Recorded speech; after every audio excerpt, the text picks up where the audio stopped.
I'm in my backyard today, trying to give y'all a little something different, giving you a different scenery.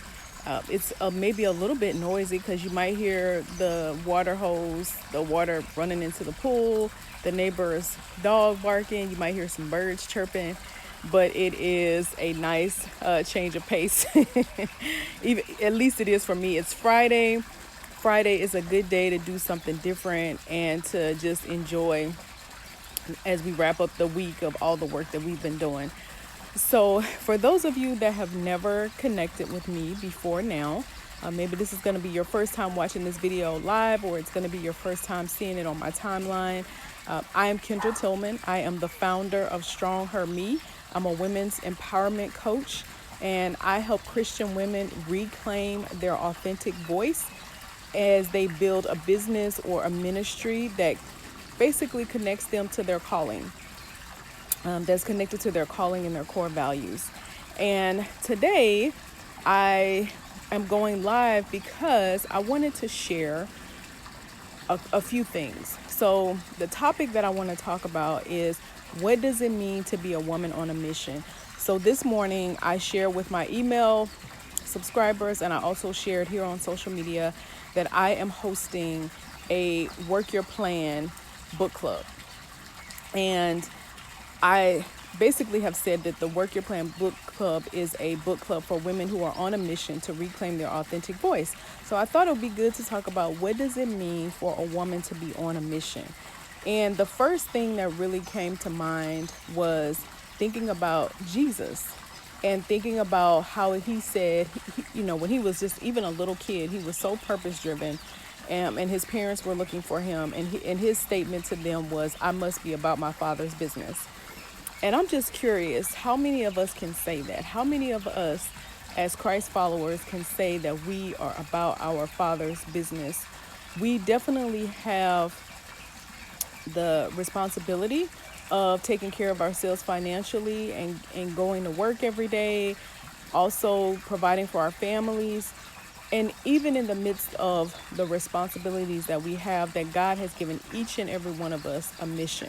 So there is the Great Commission, where God has encouraged us to go into all the world and preach the gospel and make it known to people everywhere. And then there's this mission that we all have that is connected to the Great Commission. And so there's something specific that God has in mind for each one of us, that we were created for, something that we were uniquely fashioned to be able to produce in this world. And the women that follow me, that I'm connected to, the women that are part of the Strong Her Me community, whether they have attended through events or read books or listened to the podcast, they understand the importance of having a mission. And the help that they normally need is around the idea of putting action behind what they know to be true and what they know that God is asking for them to do. And so that's what I wanted to talk about, what it means to be a woman on a mission. Jesus had a mission. What do you think that Jesus' mission was? I'm just going to wait for a second. So Jesus' mission was to seek and save the lost. That was his mission. That was why he was here. And then for you, what is your mission? So in addition to making known the mystery of the gospel, sharing the gospel with unbelievers, sharing the gospel in how we live our lives and how we treat other people and how we do all the things that we do, what is the specific way that God has called you, the specific mission that he's given to you? So I just want you to think about that. I'm doing some pauses because I want you to think about what I'm asking. I know I normally talk really fast when I get on these. Thanks, Joy. I talk really fast when I get on these, but I just want to slow it down a little bit because I want you to ask yourself these questions, answer these questions for yourself. So I wrote down 3 characteristics of a woman on a mission. So the first one that I wrote down is that a woman on a mission is intentional. And that means that, yes, she has to survive. She has to If you are the person in your home that whether or not your bills get paid, it's up to you, and maybe you don't have a spouse, yes, that is extremely important. Maybe both you and your spouse are the ones who are making sure that bills get paid and your family is taken care of. Yes, that's important. Maybe there's children that need to be raised, to be disciplined, to be loved, to be cared for in your home. Yes, that is important. Yes, there are all these things that are necessary in order for us just to survive, for us to live. But then we can go beyond surviving to thriving by being intentional about how we live our life. That means saying no to things that don't line up with what God is calling us to do. That means saying yes to things that maybe make us afraid, right? So sometimes we have to say yes to some things that we might be afraid to because we're afraid of failure. We're afraid of what other people might think. We're afraid of desiring something that doesn't come to pass. So we have to be willing to risk failure sometimes in order for us to be women on a mission. The other thing I wrote down for a characteristic of a woman on a mission is to be humble enough to know the mission is too big for you to do it alone. That there's this proverb that says, not a proverb in the Bible, but a proverb that we hear in culture. If you want to go fast, go alone. But if you want to go far, go together. And I believe that if we are humble enough to admit it, every single one of us needs other people. Like if you have a mission that you are working towards, that God has given you, I can tell you now, you can't do it by yourself. It's not something that's possible. Even Jesus himself had people that were a part of his mission, people that helped fulfill the mission. It didn't just start and end with him. It started with him. And even I will even say this, when we think about John the Baptist, he was a forerunner for Jesus. He himself said that he was there just for the purpose of preparing the way for him. And then when he was there, he knew that all the prophecies, all the things that they had been waiting on would be fulfilled. And so even Jesus himself had people around him. He had people on his side that in order for him to fulfill his God-given mission, he had to have the support of other people. And then the third characteristic I wrote down as of a woman on a mission is that she invests time, focus, and resources to pursue the vision that God has given her. So that means that she understands that it's going to take time, and she's going to figure out by God's grace how to make the time work into her schedule, how to make room in her life for what God is calling her to do. She's going to get focused on that and not allow every single thing that comes to distract her and get her off of what God is asking her to do.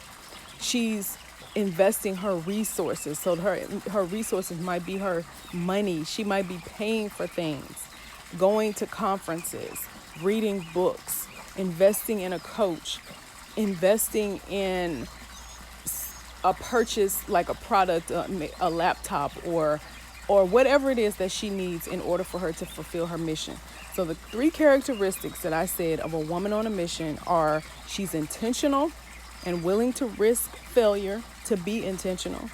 She's humble enough to know the mission is too big for her to do alone. If you want to go fast, go alone. If you want to go far, go together. And she invests time, focus, and resources to pursue her vision. And that is why I consider myself to be a woman on a mission, and I want to continually be connecting with other women who are on a mission. So when I was thinking about, for the last few weeks, I just been thinking, what could I do that would allow me to get out of people's inbox, also just get off of social media and really be able to connect more with people. And that is where the idea for the Work Your Plan book club came from, because when I wanted to think about what do I love to do? And then what's something that I love to do that I could do with other people? And one of the things that I love to do is to read books and to share the thoughts behind those. I had a book club an in-person book club many years ago when my kids were younger. I had a book club for about 8 years. And then from there, our church's women's ministry started an online book club, and I was a part of that. And so for me, reading has always been a huge fundamental part of who I am as a person and a huge part of my life. When I was a little kid, I was always reading something. And I always dreamed of being an author. As I got older, it was a dream of mine to be able to publish a book, and I have done that. And so I know the power of words, and I know the power of words to be able to help people transform their lives if not only getting the information and the revelation, but then you start taking action on the things that you've learned. And that is why it's called the Work Your Plan Book Club, is because it's not just going to be about us reading the book, but it's going to be about how do we implement the things that we have read. So let me tell you about the book club just a little bit more. So there's two purposes really that I want to share with you for this book club. There's more, but there's two that I want to share right now. The first one is that books we read will be actionable and interactive. You will be engaged, not passive in this process. So all the books that I choose will be books that require you to maybe do like some journaling. They require you to take some type of action, put something into practice right away. Goal setting, goal planning, connecting with friends and family members to ask them specific questions, taking a strengths assessment. It'll be a very interactive book that we choose, and the process that we go through together as we read through the books will be very interactive. Again, your transformation happens when you are actually engaging with what you're reading. You're not just passively reading it, and you're getting inspired, but you aren't doing anything with your inspiration. The other purpose of the book club is the accountability. There is one of the most effective things that you can do for yourself, for any goals that you might have in your life, is for you to have some form of accountability. And so this book club will be your accountability. So if you are someone, I want to talk to you, if you are someone who has really been wanting to get outside of your comfort zone, have an opportunity to see some lasting changes in your life, you felt stuck, you have felt lethargic in following that mission that God has given you, you have run out of steam, you're no longer really pursuing it because life has just gotten in the way. Or maybe you are someone who has stepped out and you have worked towards the mission and it just has not flowed like you thought it was. You've been really disappointed by the outcomes and everything.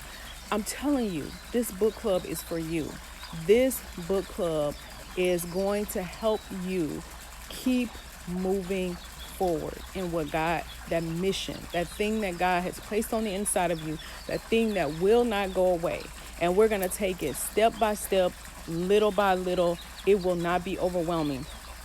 I wanted this to be manageable, and I wanted it to be fun, and I also wanted it to be transformational. So we're only going to meet on odd months. So starting next month, which is in the month of November, that's when we will read our very first book. And that very first book actually happens to be my book, which is a journal.